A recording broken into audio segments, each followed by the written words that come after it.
History often pretends that greatness arrives fully formed, but our story begins in darkness, with bare feet on cold ground in a future that offers nothing. Because every era hides figures who rose from silence and hunger, shaping nations while carrying the scars of obscurity. Before the crowns, banners, or anthems, there were nameless children, laborers, exiles, and prisoners. They were learning endurance before they learned power, watching empires from the margins and memorizing how weakness feels. This story opens not with triumph, but with emptiness, where ambition flickers like a forbidden flame, and survival itself becomes the first act of leadership. Across ancient legends and lost civilizations, stories whisper of shepherds becoming kings and slaves becoming lawgivers, but these myths often mask harsher truths. Early maps etched on fragile skins hint at migrations driven by desperation, climates, collapsing fields, and societies cracking under pressure. These forces pushed ordinary people into extraordinary paths. Forbidden texts and fragmented tablets show that power was not inherited, but earned. It belonged to those who endured famine, exile, and ridicule, until resilience hardened into authority.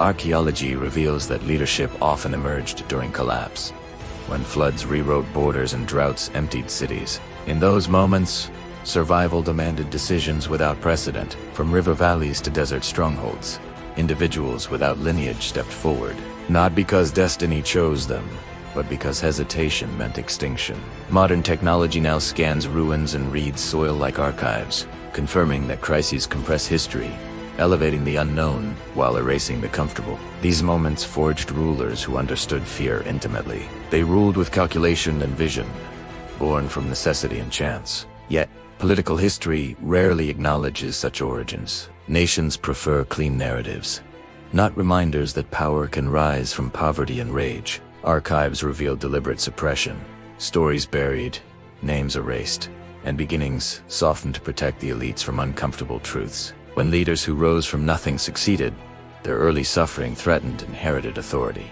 inspiring chroniclers to mythologize or silence them. Beneath these censored records, patterns remain. We see how hardship sharpened strategy and produced figures capable of bending history, precisely because they once had nothing to lose. As our journey begins, remember that obscurity is not the absence of power, but its incubation, a silent forge where resolve is hammered by time.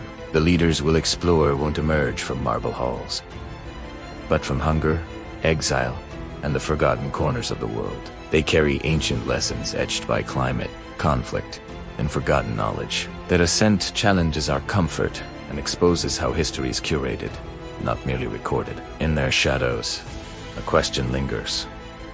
Who else still waits unseen, ready to rise tomorrow? The middle chapters of history unfold where struggle hardens into strategy, where those who began with nothing learn how systems breathe and where power hides its weaknesses. These leaders did not rise suddenly, but climbed through fractures left by war, collapsing climates, and social unrest, observing how empires truly function beneath ceremony. Ancient maps show borders shifting after floods and droughts, forcing migrations that turned survivors into commanders, while forbidden texts describe councils held in ruins, where former laborers debated law, warfare, and survival. In these moments, leadership was forged not by ideology, but by necessity, patience, and the ruthless clarity of experience. Lost civilizations reveal how scarcity reshaped morality, because when crops failed and trade routes vanished, authority passed to those who could organize chaos. Archaeological layers show abrupt changes in governance. Seals replaced, symbols altered, names suggesting power seized by outsiders who understood suffering intimately. These figures mastered persuasion, not through eloquence alone, but through shared memory of hardship, speaking to crowds who recognize themselves in their leaders' scars. Modern climate studies now confirm cycles of collapse, aligning with these transitions, proving that leadership from nothing often emerged when the world itself seemed to be ending. As influence expanded, these leaders learned the dangerous language of politics. Alliances forged not in comfort but in fear. Betrayal weighed against survival. Records hinted calculated marriages, strategic faith, and restructured myths designed to unify fractured populations. Yet behind the public image, private writings reveal relentless insecurity. The knowledge that power gained without lineage could be lost overnight. This awareness sharpened their decisions, making them decisive, visionary, and sometimes brutal, because mercy was a luxury rarely afforded to those who had climbed from the bottom and knew how quickly order dissolves. Suppression followed success like a shadow, because ruling elites rewrote origins to protect future hierarchies. Scribes softened beginnings, attributing divine favor where grit once ruled, erasing hunger to preserve authority. Forbidden manuscripts speak of deliberate destruction. Early biographies burned, statues were carved, genealogies invented. Modern technology now uncovers these edits, using spectral imaging and data reconstruction to peel back layers of propaganda. What emerges is a recurring truth, that the most transformative leaders threaten the very idea of inherited power simply by existing. B.T. Stache, their worlds had changed irreversibly. Cities rebuilt, borders redrawn, and belief systems recalibrated. Yet the leaders themselves remained haunted by where they began. Power did not erase memory.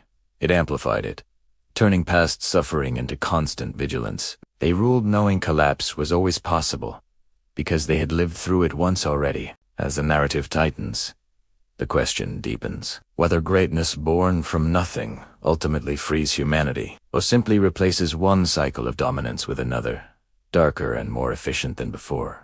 Ever notice how history seems to repeat itself? It's not just a saying. It's a pattern we see, time and time again. Think about the greatest empires in history, the Romans, the Mongols, the Ottomans. They all followed a similar path. A powerful rise, a glorious peak, and then a slow, inevitable decline. It's like a grand cycle, a story told over and over with different characters and settings. It usually starts with a visionary leader or a group of determined people who unite under a common goal. They are ambitious, innovative, and hungry for change. They build new systems, conquer new lands, and establish a new order. This is the exciting part. The ascent, the empire expands, wealth flows in, and culture flourishes. Think of Rome in its golden age, building aqueducts and amphitheaters, or the Tang dynasty in China, a beacon of poetry and art. This is the peak, a time when everything seems possible, a moment of unparalleled strength and prosperity. But here's the thing about peaks: the only way to go is down. Over time, things start to change. The initial energy and unity begin to fade. Leaders might become complacent or corrupt. The systems that once worked so well become rigid and outdated. Internal conflicts arise, and external pressures mount. Wealth inequality can lead to social unrest. The very size and complexity of the empire can become its own undoing, making it difficult to manage and defend. This is the beginning of the fall. It's rarely a single, dramatic event, but more of a slow unraveling. Economic troubles, military defeats, political instability, they all chip away at the foundations. Eventually, the once mighty empire crumbles, making way for new powers to rise from the ashes and start the cycle all over again. This pattern isn't just a history lesson, it's a reflection of human nature and society. It reminds us that nothing is permanent, and that change is the only constant. By understanding this cycle, we can learn from the past, and maybe, just maybe, navigate our own future a little more wisely. What do you think? Are we destined to repeat this cycle forever? Let me know in the comments. Thanks for watching, and don't forget to subscribe for more thoughts on history and the world around us.